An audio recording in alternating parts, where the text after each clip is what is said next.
اعوذ باللہ من الشیطان الرجیم بسم اللہ الرحمن الرحیم۔ شروع اللہ تعالیٰ کے پاک نام سے جو بڑا مہربان اور نہایت رحم کرنے والا ہے۔ جانتے ہو، ہم کبھی کبھی اتنا ٹوٹ جاتے ہیں اور اتنا مایوس ہو جاتے ہیں اور صرف ہماری آنکھوں میں آنسوؤں کے سوا کچھ نہیں ہوتا،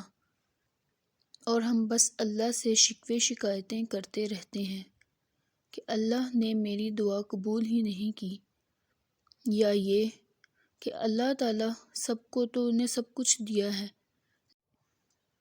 لیکن اللہ مجھے کیوں نہیں دے رہا، اللہ میری ہی دعا کیوں نہیں سن رہا، کیا میں اتنا گنہگار ہوں؟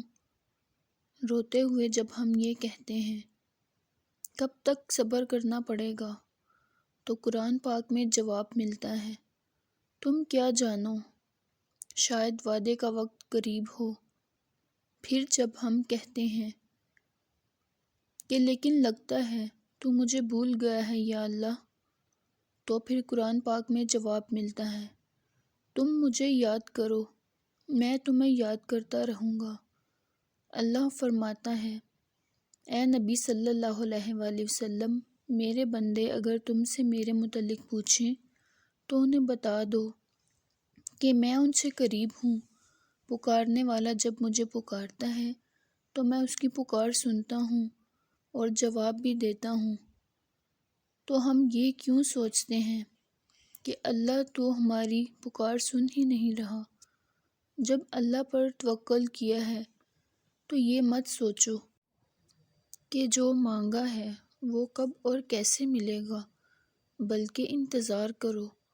کہ جو مانگا ہے وہ تو ہر حال میں ملے گا، کب اور کیسے،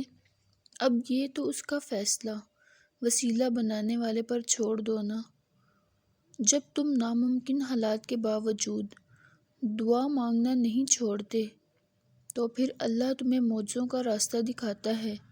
چاہے ساری دنیا مل کر تمہیں مایوسی کی طرف دھکیل دے، لیکن اگر تمہارا اللہ پر کامل یقین ہے تو اللہ تمہارے لیے غضب سے وسیلے بناتا ہے۔ اور جانتے ہو، جب انسان بے حد تکلیف میں ہوتا ہے اور مسکرا کر کہتا ہے کہ میں نے اپنا معاملہ اللہ کے سپرد کر دیا ہے، تو یقین مانو فرش سے لے کر عرش تک ہر چیز لرز جاتی ہے، وہ آہ ساتویں آسمان تک پہنچ جاتی ہے۔ ٹوٹے ہوئے دل سے نکلی ہوئی دعا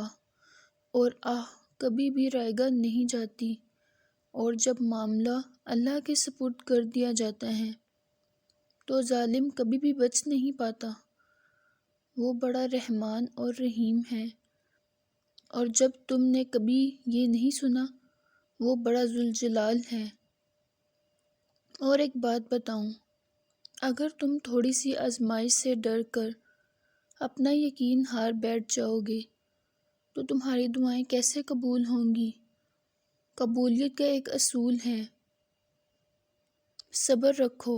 اور دعا کرو اور معجزوں کو پالو، بے شک اللہ دعاؤں کو قبول کرنے والا ہے۔ اس لیے نئی امید کے ساتھ اگر آپ کو میری بات سمجھ میں آئے تو اس پر ضرور عمل کریے گا، انشاءاللہ اللہ تعالی ہماری تمام تر مشکلات اور پریشانیوں کو دور کرے گا۔ اور دعاؤں میں یاد رکھیے